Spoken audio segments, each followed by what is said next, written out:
ये बात बहुत पुरानी है। भारत के एक छोटे से गांव में, जहां पर जंगलों के बीच में एक बहुत ही पुराना प्राचीन मंदिर था। उस मंदिर की कहानी हर किसी के लिए एक रहस्यमय बनी हुई थी। कहते हैं कि ये मंदिर हजारों साल पुराना है और इसमें छुपा हुआ एक ऐसा मंत्र था जिसके अंदर अपार शक्ति थी। लेकिन ये मंत्र सिर्फ विशेष व्यक्तियों के लिए ही खुलता था। कहानी में आगे हम देखते हैं कि आकाश नाम का एक लड़का था। वो हमेशा से पुरातत्व और रहस्यों में बहुत गहरी रुचि रखता था। एक दिन वो अपने दादाजी के पुराने घर के तहखाने में खोजबीन कर रहा था। तभी उसकी नज़र एक धूल से भरी हुई पुरानी सी किताब पर पड़ जाती है। उस किताब का नाम था अमृत मंत्र संग्रह। आकाश किताब को खोलता है और उसमें लिखे अक्षर उसे एक अलग ही दुनिया में लेकर चले जाते हैं। हर पृष्ठ पर एक मंत्र लिखा हुआ था, लेकिन एक मंत्र उसके ध्यान को बहुत ही ज्यादा आकर्षित करता है। उसने सुना था कि ये मंत्र महामंत्र माना जाता है। उस मंत्र के अंदर एक विशेष पंक्ति छिपी हुई थी, जिसका मतलब ये था कि शक्ति के रहस्य खोलने वाला रास्ता तभी प्रकट होगा जब मनुष्य का हृदय पवित्र होगा। आकाश का मन इस मंत्र की शक्ति को जानने के लिए बहुत ही उत्साहित हो रहा था।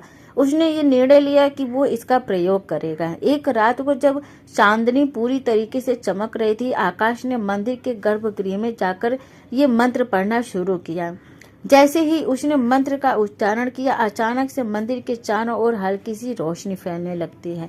दीवारों पर पुराने चित्र जीवंत होने लगते हैं। आकाश का दिल तेजी से धड़कने लगा। वो समझ नहीं पा रहा था, उसे विश्वास नहीं हो रहा था कि क्या ये सब सच में संभव हो सकता है। मंत्र को पढ़ते ही उसे एक आवाज सुनाई देती है और वो आवाज कहती है कि शक्ति की परीक्षा स्वीकार करने के लिए क्या तुम तैयार हो। पहले तो आकाश को संकोच होता है, उसके मन में थोड़ा डर होता है, लेकिन उसकी जिज्ञासा ने उस डर को दूर भगा दिया और वो तैयार हो गया। वो जवाब देता है कि हाँ, मैं तैयार हूँ। और तभी मंदिर के गर्भगृह से धुआं उठने लगता है और आकाश के सामने प्राचीन समय के एक पंडित प्रकट हो जाते हैं। पंडित उससे कहते हैं कि ये मंत्र केवल सच्चे हृदय वाले को ही शक्ति प्रदान करती है। यदि तुम स्वार्थ, लालच या फिर अहंकार से इसका प्रयोग करोगे तो ये तुम्हें विनाश की ओर ही ले जाएगी। इससे तुम्हारा विनाश होगा। आकाश पूरी निष्ठा से कहता है कि मेरा उद्देश्य सिर्फ सत्य की खोज करना और मानवता की भलाई करना है। पंडित जी उसे आशीर्वाद देते हैं और कहते हैं कि अब तुम्हें इस मंत्र का रहस्य मालूम पड़ेगा, लेकिन इसका उपयोग तुम्हें बहुत ही विवेक से करना पड़ेगा, बहुत ही समझदारी से करना पड़ेगा। तभी आकाश के हाथ में एक पुराना मुहर प्रकट हो जाता है, जिस पर उसी मंत्र का अंकित चिन्ह था। आकाश को महसूस होता है कि उसके अंदर से एक असीम ऊर्जा प्रवाहित हो रही है। वो अब केवल एक युवक नहीं था, बल्कि एक संरक्षक बन चुका था। समय के साथ आकाश ने देखा कि उसके चारों ओर कुछ काली शक्तियां भी प्रकट हो गई हैं। कुछ लोग मंत्र का गलत उपयोग करके असुर की तरह शक्तिशाली बन गए थे और ये वही काली शक्तियां थी जो अब आकाश के सामने आ रही थी। एक दिन उसने फैसला किया कि उसे इन दुष्ट शक्तियों का सामना करना होगा। आकाश ने अपनी शक्ति का प्रयोग करके उनको रोकना शुरू किया।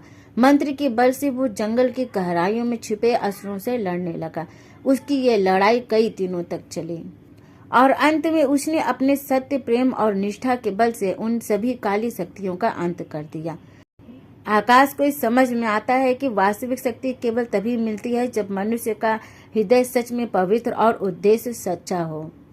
और फिर इसके बाद उसने अपनी कहानी गांव वालों को बताना शुरू किया, ताकि भविष्य में आने वाली पीढ़ियां भी इस प्राचीन मंत्र का उपयोग सही तरीके से कर सकें, सही राह को चुन सकें और लोगों की भलाई के लिए इसका उपयोग करें। कहते हैं कि आज भी वो उस मंदिर में बैठे रहते हैं नए खोजियों का मार्गदर्शन करने के लिए। क्या आप भी उस रहस्यमय मंदिर का सच जानना चाहेंगे? ये वीडियो कैसी लगी आप सभी को? अगर पसंद आई हो तो प्लीज वीडियो को लाइक, शेयर, कमेंट करना मत भूलिएगा। आगे भी ऐसी मिस्टीरियस स्टोरी के लिए चैनल को सब्सक्राइब जरूर कर लें। Thank you.